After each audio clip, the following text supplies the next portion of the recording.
In this video you will learn what my exact settings are to get the most cinematic footage out of your X100V, and this also applies to the X100VI and the Fujifilm XE5.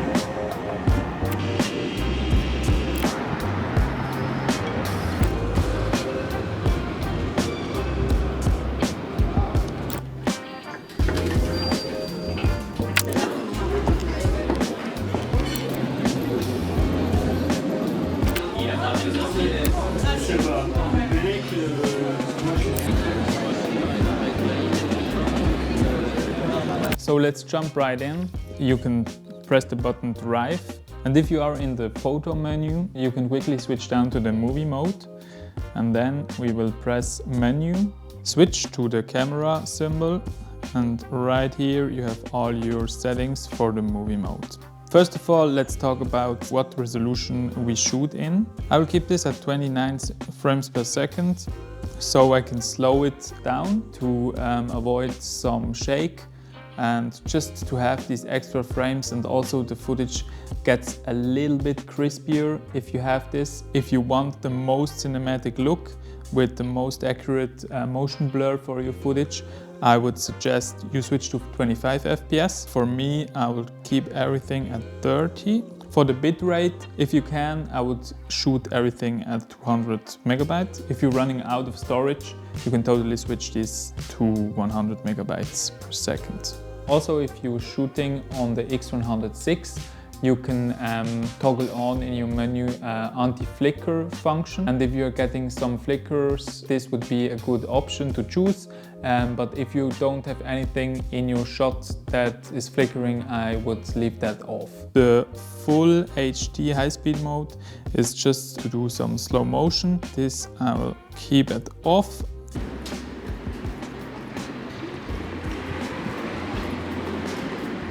You see here the film simulation is turned on in my menu. I will quickly explain how to record everything with the film simulation applied, and after that I will talk also about the Flog.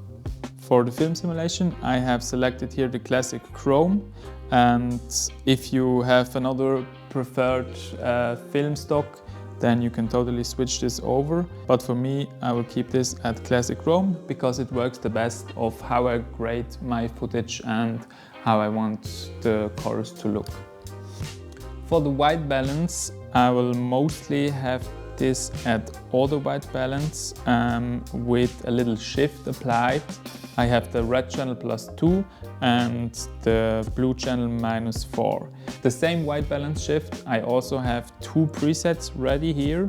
One on the color temperature of 3200 Kelvin. This white balance I will use if you shoot at night and you see in your footage that the color of maybe the sky or some lights are doing strange things, and when the white balance not is accurate and stays consistent throughout the whole shot you are taking. Also, I have the same thing for daylight. I have also here daylight white balance ready with the same white balance shift applied. When, for example, you have a strong color in your frame that is confusing the white balance, then I will do this straight to daylight with the shift applied. But for the most part, I only shoot at auto white balance with the shift. For the dynamic range, here it also depends of how finished you want your footage to have. Obviously you have here ranging from 100, what is a little bit contrastier, 200 for balance between contrasty and not so contrasty. But for me, I leave this at dynamic range 400, because if I shoot already in a film simulation, I will then still have to play around a little bit with the contrast after I shot the video. There are not many things I will change in post, but the contrast is one of them, and maybe also tweak the exposure a little bit. I will do another video on the post-production, so if you're interested in that, I would highly suggest that you drop a like and subscribe to that channel. For the tone curve, I have the highlights set to -2 and the shadows -1. This just gives me the most filmic look, but all these settings are highly customizable for your preference. You can maybe start with that and then change accordingly to what you like the most.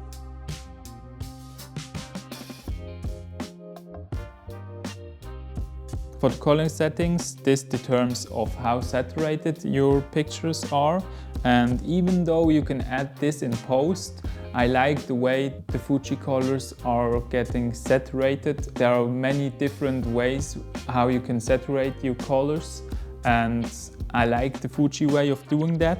So I will take a little bit of that with me, but not to an extreme extent.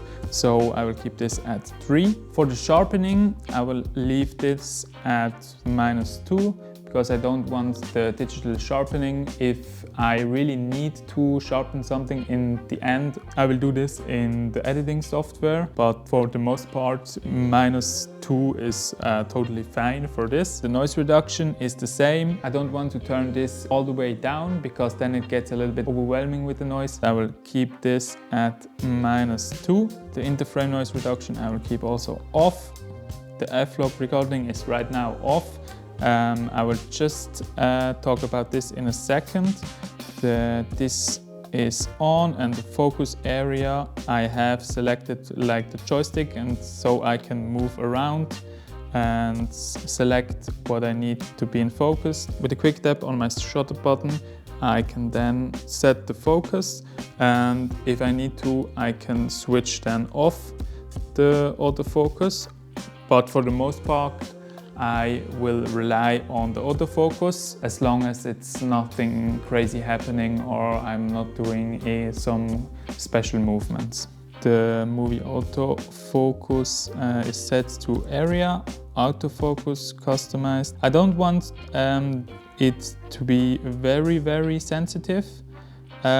You can see on the screen for yourself what the setting is doing, and I will just keep this in the middle, and the autofocus speed is also kept in the middle. I found these settings work pretty well for me.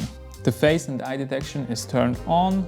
I will leave that at eye auto setting. And my manual focus assist is set to red and peaking. So just if you are switching to manual focus, get the focus on the softbox, the edges will turn red. This sometimes can be a little bit hard to see, so I'm doing like a mixture of autofocusing and then turning off the autofocus for the shot, get my shot in, and after that I will switch it back on for focusing the next shot. And this is normally also turned off. It doesn't matter for your shooting if you're shooting internally. If you're shooting to an external recorder, then this is a whole different situation, but I wouldn't suggest doing that actually with this camera. The zebras is off. I don't like the zebra levels very much. I have here everything at standard. Then let's see what we have here on the screen. For the shutter speed, I will do the 180-degree rule, vary double your frame rate. So for me, I can land exactly on that. If I'm shooting in 30 FPS, I can do a shutter speed of 60 frames per second. Right now you see my ISO level is set to 640. The reason for that is because I'm shooting in the dynamic range setting of 400. If you want to lower the ISO, maybe you don't have an external ND filter attached like I have right now to cut the light coming in, and you just have the internal, so you want to lower your ISO, then you have to decrease your dynamic range setting to 200 or 100. And also if you're shooting Flog, there is a minimum amount of ISO, so you can get this extra dynamic range of your shot. If you want to get the absolutely most dynamic range of your Fujifilm X100V, 6 or the XE5, then I would say you can try to shoot at Flog. You can do that by going back into the menu and just activating the F-Log setting. Right now you will see some of the settings are grayed out. For example, you cannot choose a film simulation, but what you can do is to set your custom white balance.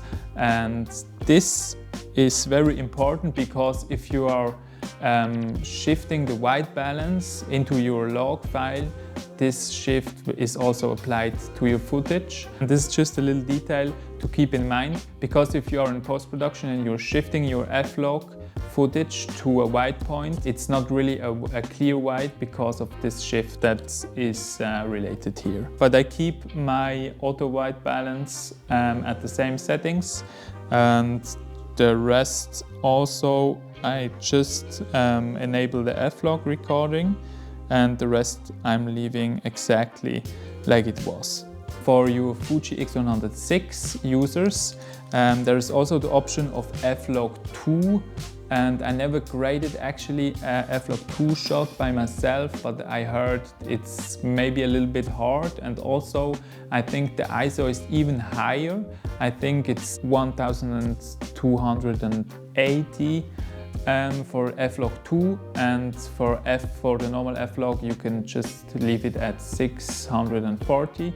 And in my eyes this is still the best bang for buck, if you want to say it like that. So for the X100VI and the XE5 users, I would suggest to shoot at 6.2K or at 4K HQ to get the most out of your footage. And if you want to shoot F-Log, I would suggest to leave it at normal F-Log, not the F-Log 2. But for this you have to try it out and see how good your color conversion is for the F-Log 2 to the Rec. 709 color space in post-production.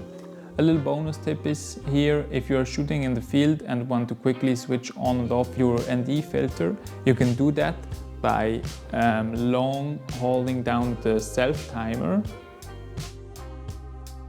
and just like that the ND filter gets activated and deactivated. If you want to see the next step of grading this footage in DaVinci Resolve, I would highly suggest that you subscribe to this channel, because this will be the next video how I grade and apply some minor tweaks in DaVinci Resolve for the film simulation. And also I will do a video on how to grade F-Log footage. And if you are new to this channel, I would love to hear your opinion on videos like this, and also what kind of videos you want to see here next. And with that, I will see you guys in the next video.